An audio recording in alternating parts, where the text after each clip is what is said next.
5월 달을 맞이해서 오늘 5월 5일 어린이날입니다. 이 5월 5일은 우리 소파 방정환 선생께서 1923년에 어린이날을 제정했습니다.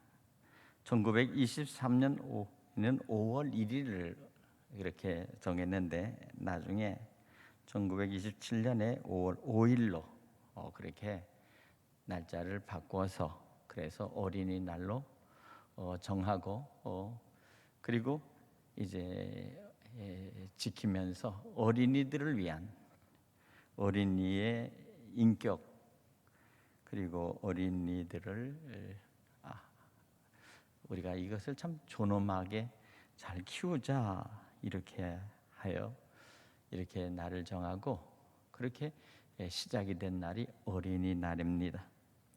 세계 어린이날은 1954년 11월 20일 날 비로소 제정이 됐습니다.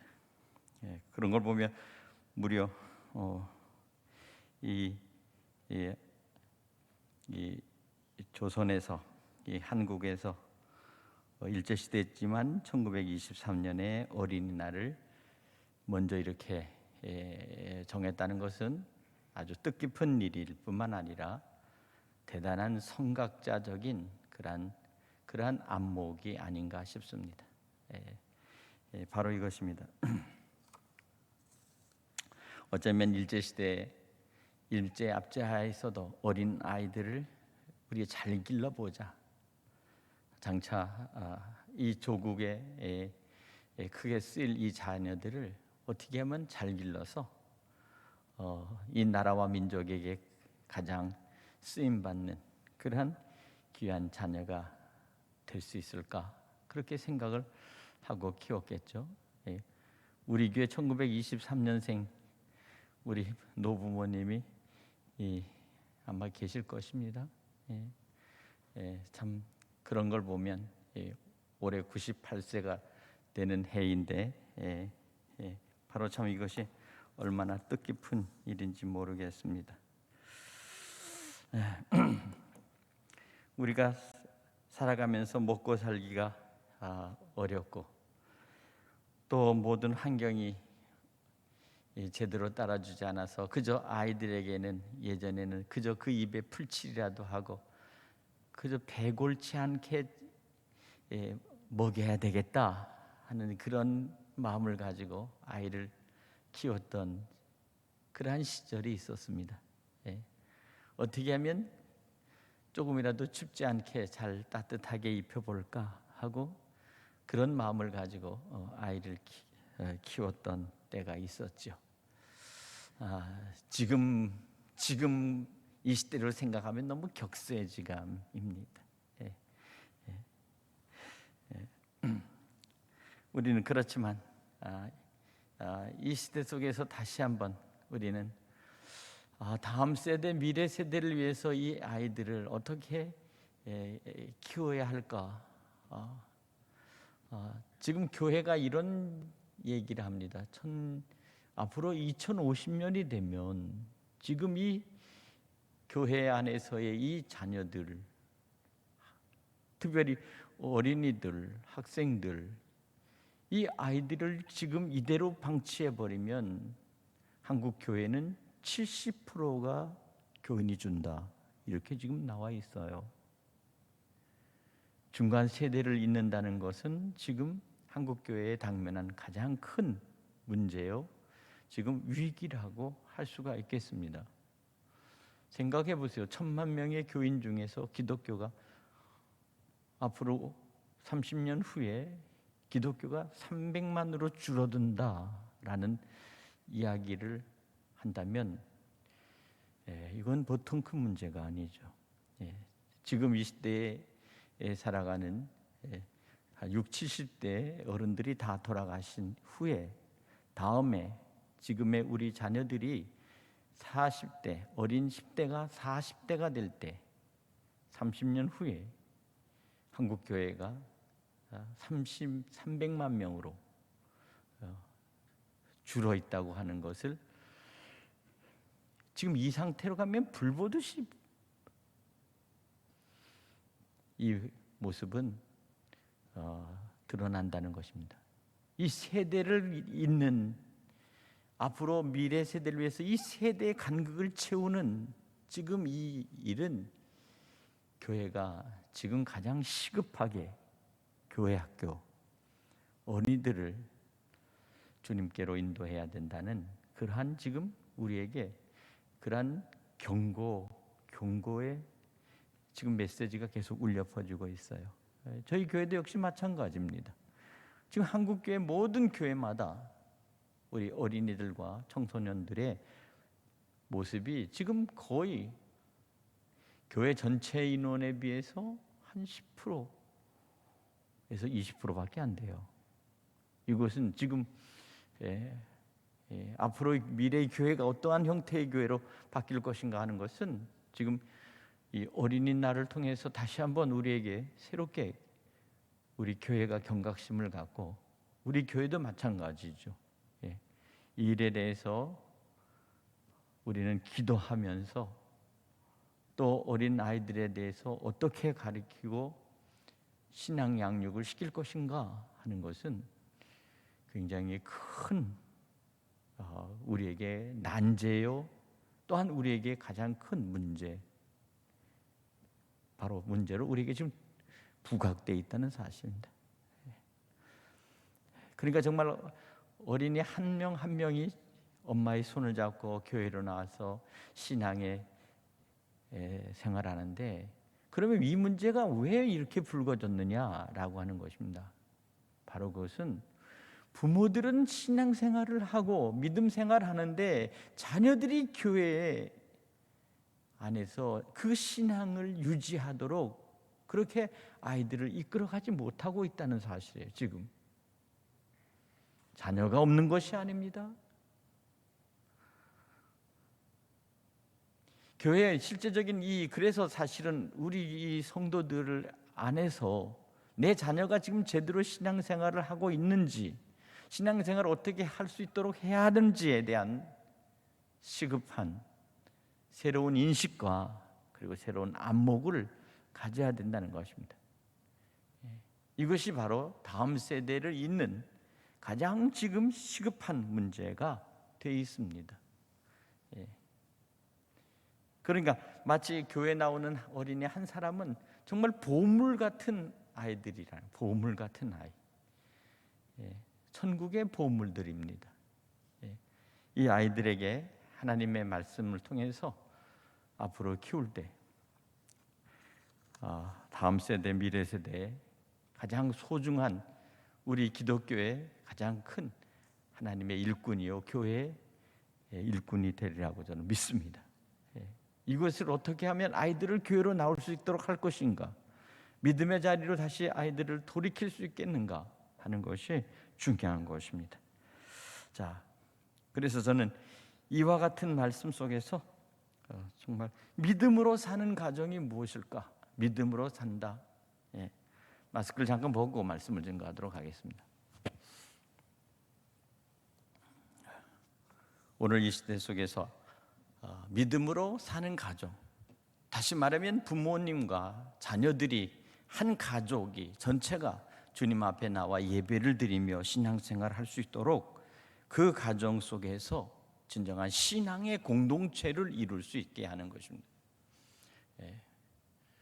유대인들은 그 유대인들의 가정 속에서 저들은 하나님의 말씀, 특별히 그들이 갖고 있는 구약의 말씀을 중심으로 하여 그들이 밥상머리에서 하브르타, 다시 말하면 서로가 대화하는, 그리고 서로 문답하고 서로가 서로에게 질문하며 서로 그것을 통해서 깊이 사고하면서 그들에게 내어준 그 하나님의 말씀을 그대로 암송하고 암기하고 그 암송을 통해서 비로소 성인식을 치룰 수 있도록 하는 테필린, 그것을 테필린이라고 합니다. 테필린. 그러니까 적어도 성인식을 할 때는 그 아이들이 이제 마지막에 그 예루살렘 그 성전 그 그 성전에 있는 그곳으로 나와서 성전은 이미 다 무너져 버리고 그리고 했었기 때문에 그 통곡의 벽이라고 하는 그곳으로 나와서 거기에서 이제 자기의 부모님과 거기 그 아이를 가르치는 랍비와 함께 거기서 성인식을 할 때 이렇게 두루마리 비슷한 이런 그것을 가지고 나옵니다. 양피지로 해서 두루마리 형식의. 그리고 나서는 거기서 그 성인식을 하면서 그 아이들이 이제 하나님의 말씀을 암송합니다. 어떤 아이들은 이사야, 어떤 아이들은 시편. 그래서 그 아이가 성인식에 할 때까지 그 말씀을 다 암송한 것들을 그때 가족들이 같이 또 친척들이 같이 나와서 그렇게 해서 지금 하는 것들을 우리가 성지순례 가면 볼 수가 있어요. 예. 성식을 하는 것들을 볼 수 있어요. 예. 예.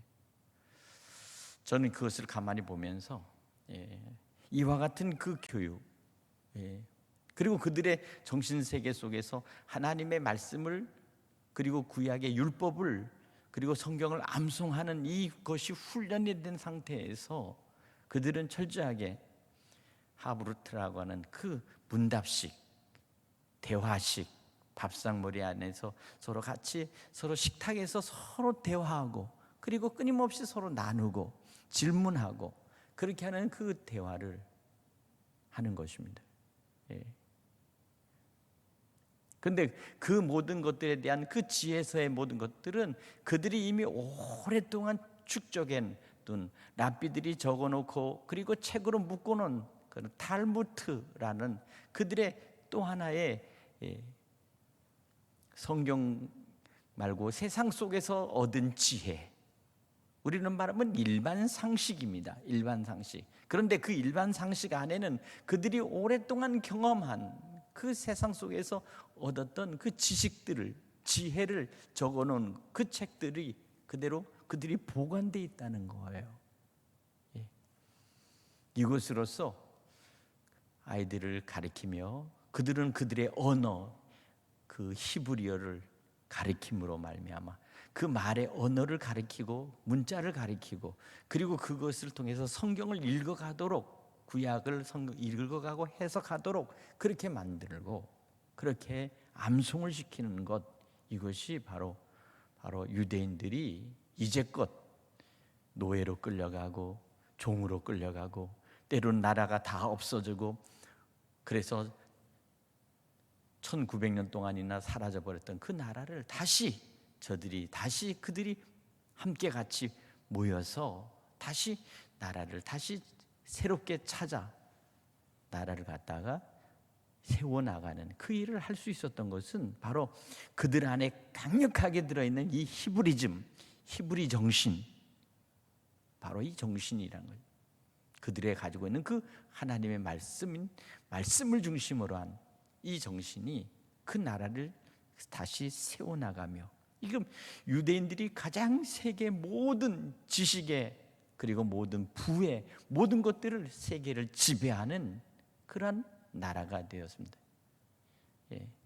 땅이라고 해야 크지 않습니다. 우리 강원도만한 땅입니다. 그 나라는 우리나라 강원도만한 땅이에요.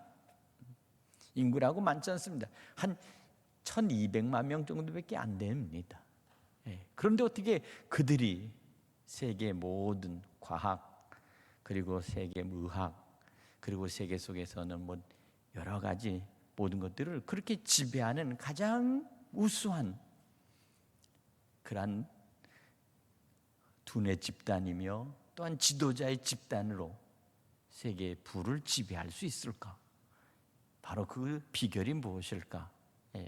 이것을 사실 우리는 한번 깊이 곰곰이 되짚고 우리 또한 이제 우리 주신 이 하나님의 말씀, 이 구약과 신약에 있는 이 말씀을 가지고 교회가 그 교육을 다음 세대에게 가르쳐야 되지 않을까 하는 그런 깊은 생각을 해봅니다.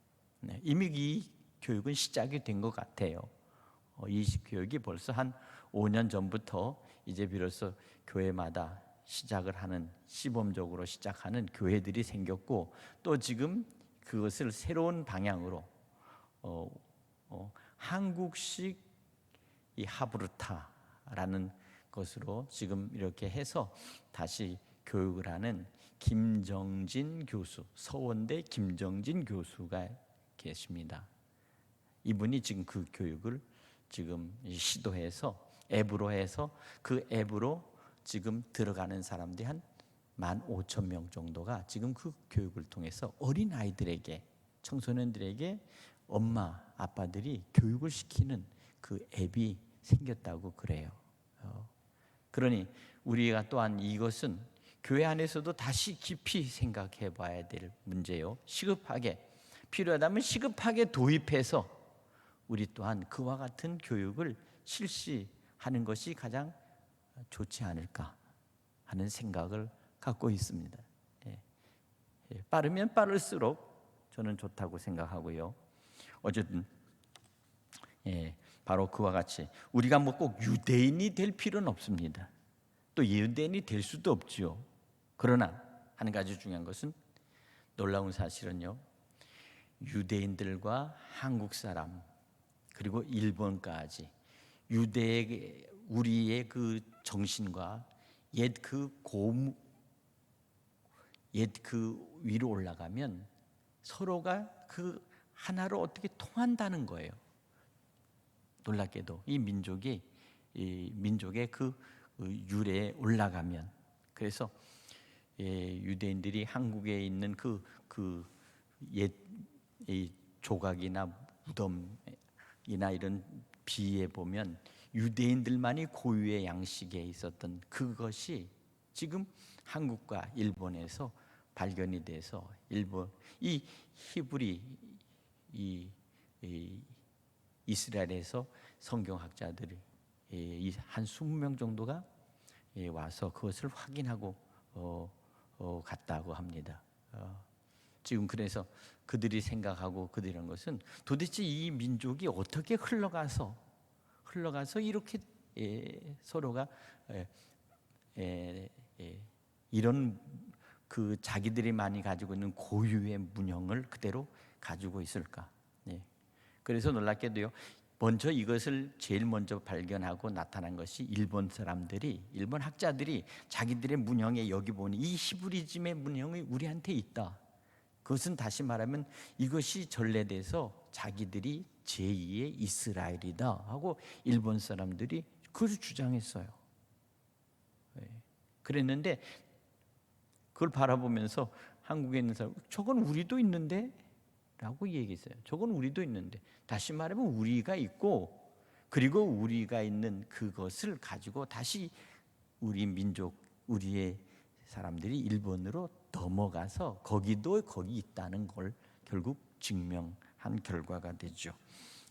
이것은 나중에 제가 한번 자세히 여러분들에게 바로 그러한 것들을 이스라엘과 한국, 그리고 더 나아가서 일본이 어떤 관계가 있는가 하는 것은 다시 한번 성경을 통해서나 아니면 어떤 역사학적, 지리학적 이런 어떤 것들에 대해서 한번 말씀을 해 보도록 하겠습니다. 좀 더 제가 더 공부하고 그 점에 대해서는 한번 말씀을 드리고 싶어요. 어쨌든 오늘의 본문에 있는 말씀은 믿음으로 사는 가정에 대한 얘기를 오늘 여기 말씀하고 있습니다. 믿음으로 같이 사는 것은 참 축복 중에 축복입니다. 오늘 세상을 떠난 이 임병현 성도, 박주희 집사의 남편 되시는 분은 정말 불교를 믿고 불교를 평생을 의지했던 이분이 마지막에 회심을 하고 마지막 주님을 영접하고 신앙을 고백하고, 그리고 마지막 그 병상에서 세례를 받고, 그리고 세례받고 일주일 만에 결국 소천을 하셨습니다.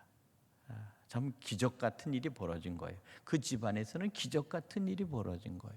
평생에 불교를 믿고 그 어머니 때부터 아주 불심이 강한 집안입니다. 자녀들 중에서는 또한 불교를 의지하고 그런 자녀도 있습니다. 그럼에도 불구하고 그 어머니, 우리 박주희 집사가 그 신앙 안에서 이게 가장 큰 문제는 뭡니까? 이게 시집 갔을 때 그 집안의 시댁서부터 내려오는 유교면 유교, 불교면 불교의 그 집안의 종교, 그 집안의 종교 속에서 신앙을 지키기가 그렇게 어렵고 힘든 그 모진 어려움을 겪어가면서 신앙을 지켜간다는 거예요. 어떤 여성들은 시집이 따르는 것으로 따라가야지 하고서는 기독교 예수 잘 믿다가 결국 절로 가버리고 불교로 믿는 그런 경우도 많아요. 그런데 끝까지 자기는 그 믿음을 잃지 않고 하나님을 의지하고 그리고 마지막에 신앙을 지키면서 결국 남편을 구원하고 이렇게 해서 이제 기독교적인 이 장례를 치르게 됐습니다. 그러니 자녀들이 어떻게 생각하겠어요? 지금 아마 굉장히 지금 혼란스러울 거예요. 자녀들은 왜? 이때까지는 불교를 믿었던 집안이요. 또 불교를 믿는 아버지였는데 어떻게 마지막 돌아가시기 바로 직전에 저렇게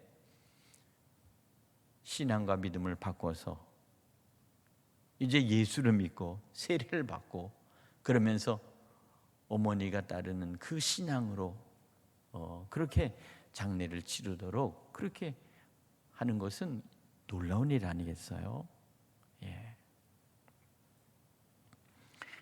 아마 틀림없이 그 집안이 다 구원의 역사가 나타날 줄로 믿습니다. 할렐루야. 저희 친가도 대대로 불교를 믿고 그리고 또 절을 갖고 있었던 우리 집안입니다. 제가 어렸을 때 초등학교 다닐 때는 아예 절이 있었어요. 방학 때면 절에 가서 살았어요. 심지어 저희 어머니가 절에 가서 절을 지키면서 가봤는데 제가 얘기했죠. 모든 부처를 갖다가 법당에 있는 모든 부처를 갖다가 벽에다가 다 돌려 세워서 앉혀놓고 우리 어머니는 그 법당에서 찬송 부르고 그리고 기도하고 그렇게 신앙을 지켰다고. 정말 그와 같은 집안이 몇이나 되겠어요. 그러나 또 대체적으로 그런 집안이 우리 한국에는 참 많아요. 신앙이 각각 다릅니다. 그렇지만 그 믿음을 가지고 끝까지 신앙을 잃지 않고 오직 하나님을 의지하고 그렇게 하면서 믿음을 지켜나가며 결국 마지막에 끝내 다 해서 저희 친할머니도 예수 믿고 돌아가시고 저희 아버님도 교회 예수 믿고 집사 돼서 돌아가시고 저희 고모들도 다 예수 믿고 돌아가시고 정말 한 사람이 미랄이 정말 땅에 떨어져 썩으면 결국 그것이 나중에 자라서 열매를 맺어서 30배, 100배로 열매를 맺듯이 우리의 친족들, 우리 작은 아버지, 작은 어머니 다 예수 믿고 고모도 예수 믿고 두 분이나 세 분, 고모 세 분 중에 세 분 다 예수 믿는 참 놀라운 사실이죠. 하나님의 역사 가운데 그와 같은 역사로 완전히 집안이 완전히 바뀌어 버렸어요. 완전히 바뀌어.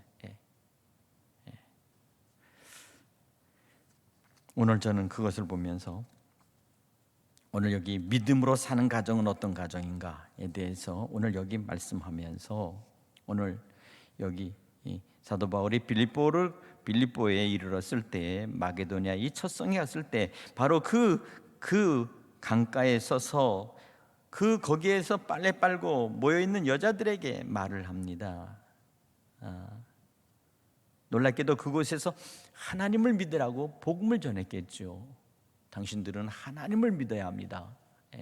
그리고 당신들은 예수 그리스도를 믿어야 합니다. 당신들은 성령을 받으셔야 합니다.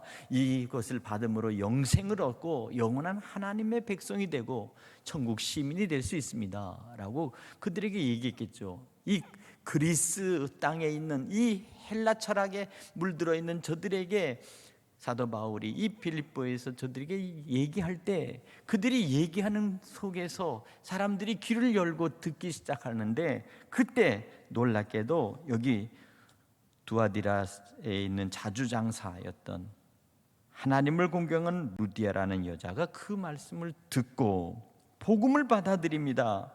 오늘 본문이니까 주께서 그 마음을 열어 바울의 말을 청종하게 하신지라. 마음이 열렸다라는 것은 비로소 그 말씀에 꽂혔다는 겁니다. 세상의 별의별 얘기가 다 들려도 이게 잘 안 들릴 때가 있습니다. 저는 어렸을 때 제 귀에 제일 꽂히는 게 뭔지 아세요? 여름이 되면 아이스 깨끼, 얼음 과자. 여름이 되면 어떤 그 아저씨나 어떤 저기들이 이런 큰 나무통에다가 이렇게 멜빵끈을 메고 동네를 돌아다니면서 아이스 깨끼, 얼음 과자, 그 얘기 들으면 정신이 퍼뜩 납니다. 뭐 세상 없어도 저희 어머니한테 졸라갖고 당장 사달라고 쫄르죠. 그래가지고 가서 옛날에는 이 아이스 깨끼를 갖다 이런 종이 봉지에다가 담아갖고 와가지고 하나씩 이렇게 빨아먹고, 그렇게 하면 얼마나 그때는 그게 맛있었는지. 요새는 그런 거 아마 생각도 못할 거예요. 적어도 한 60이 넘은 사람, 50대 중반 이후의 사람들이나 그 얘기를 한번 알아들을까?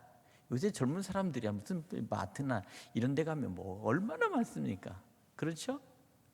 그러니까 전혀 다르지만 어쨌든 옛날 얘기 같은 그런 얘기지만 그렇습니다. 다시 말해 귀에 꽂힌다는 말이 그거예요.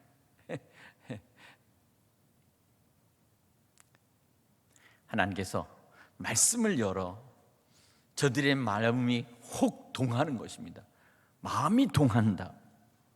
마음이 열렸다는 것은 마음이 동한다는 것입니다. 마음이 움직였다는 것입니다. 마음이 거기에 쏠려 있는 것입니다. 그리고 거기에 집중하게 됩니다. 저것은 나에게 하신 말씀이다.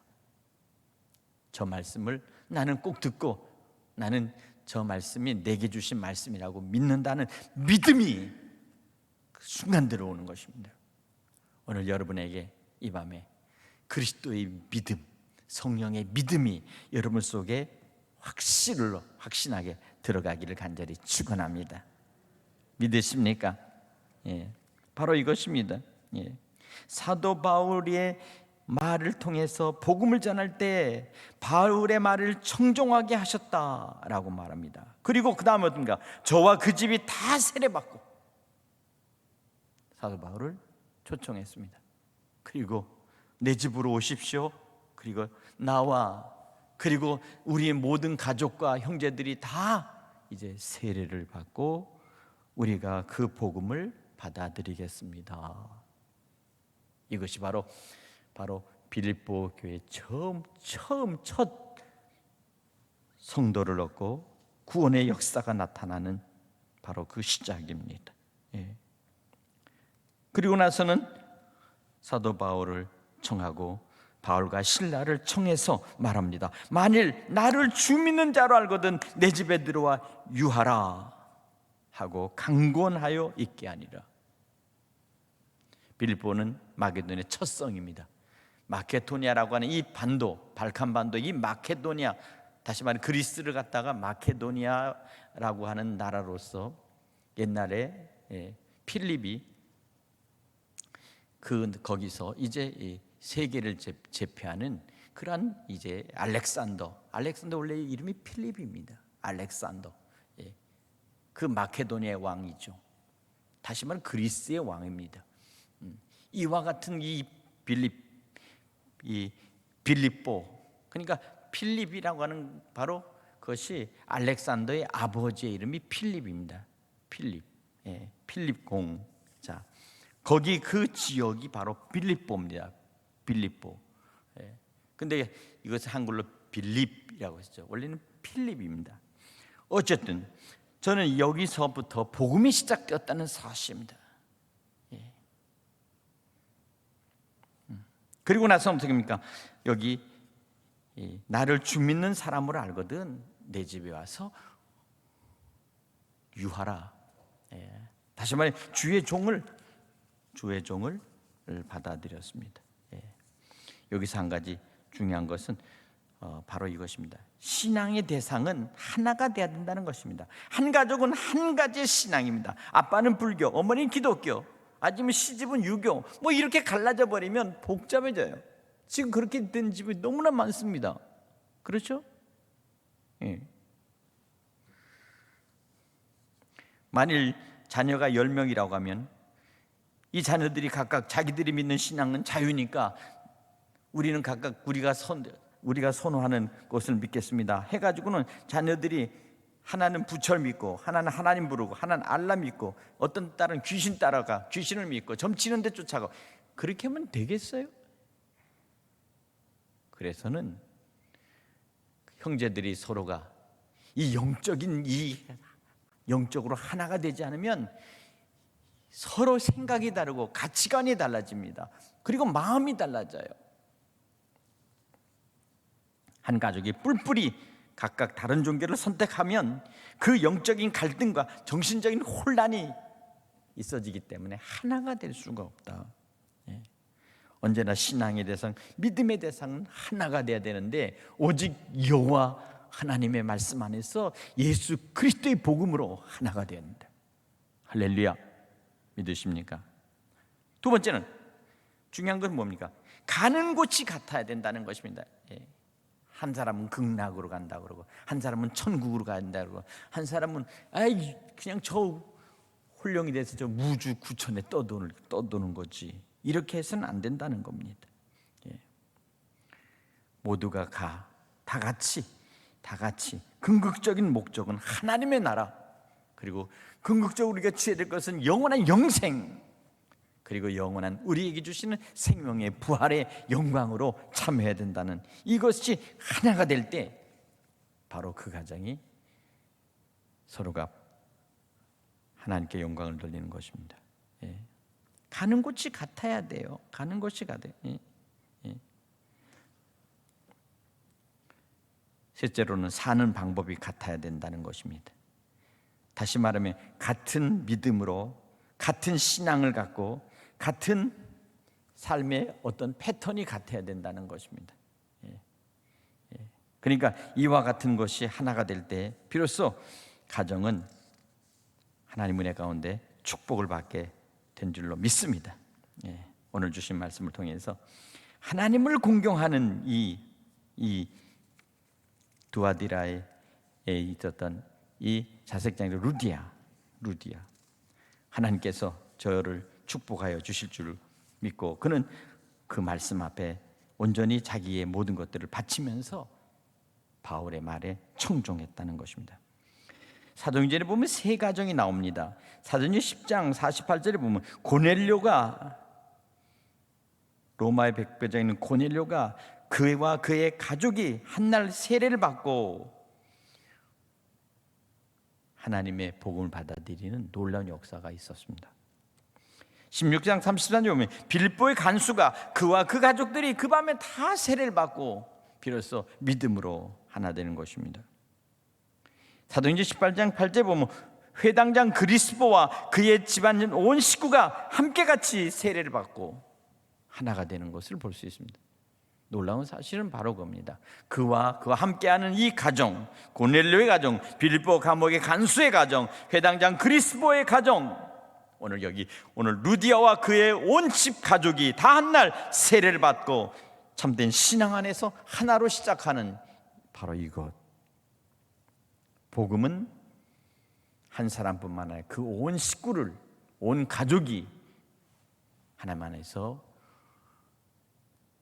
믿음으로 하나가 되는 것, 신앙의 공동체로서 비로소 온전히 구원의 공동체로 복음 안에서 구원받는 것, 이것이 바로 하나님의 역사요 성령의 역사인 줄로 믿으시기 바랍니다. 오늘 그런 마음에서 오늘 우리 박주희 집사의 가정도 그와 같은 역사가 반드시 나타나리라고 저는 믿습니다. 그의 자녀들이 지금은 신앙이 각각 다르고 믿음이 각각 다르다 할지라도 반드시 그 가정은 언젠가는 예수 안에서 복음으로 온 가족이 구원을 받는 역사가 나타나기를 주님의 이름으로 간절히 축원합니다. 축원합니다. 기도하겠습니다.